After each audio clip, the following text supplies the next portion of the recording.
I'm pro-life, but I don't really know how to contribute. I'm broke. I'm super busy. I'm nervous.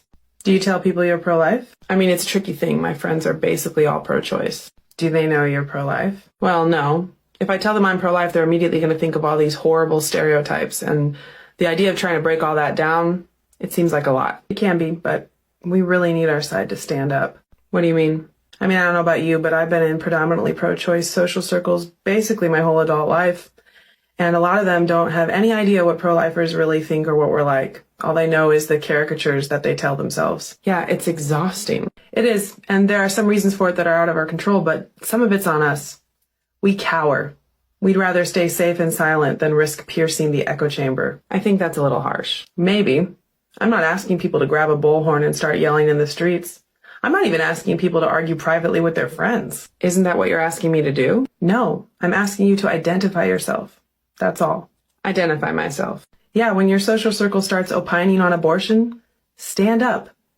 All you gotta do is say, hey, for the record, I don't agree. I'm worried if I do that, I won't be able to represent the cause well. They're gonna ask me a million questions and I won't know how to answer them all. You don't have to have encyclopedic knowledge of the debate. You don't even have to argue. You can say, I don't really want to argue about this, but just for the record, I don't agree with you. If I'm not even going to argue with them, what good does it do to push back? It does a lot of good, especially among friends, because they know you. So when they hear some ridiculous stereotype about the pro-life side, instead of thinking of some TV trope version of an anti-choicer, they think of you, their friend.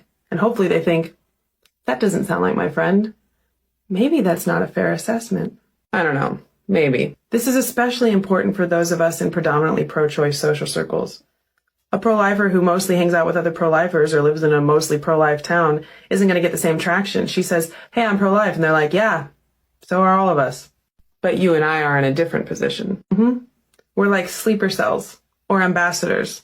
We're much better positioned to dismantle stereotypes and to forge connections in demographics that are more likely to be pro-choice.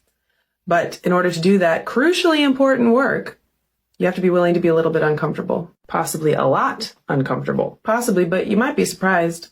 Over time, I've let a lot of pro-choice friends know that I'm pro-life, and very few of them have disowned me for it. And when that happens, does it suck? Yeah, no doubt, it sucks. But if you really care about this issue, what are you willing to risk? What are you willing to sacrifice? I'm not asking you to get arrested. I'm asking you to say, hey, man, I am not with you on this. So you want me to stand up? Yep. Stand up.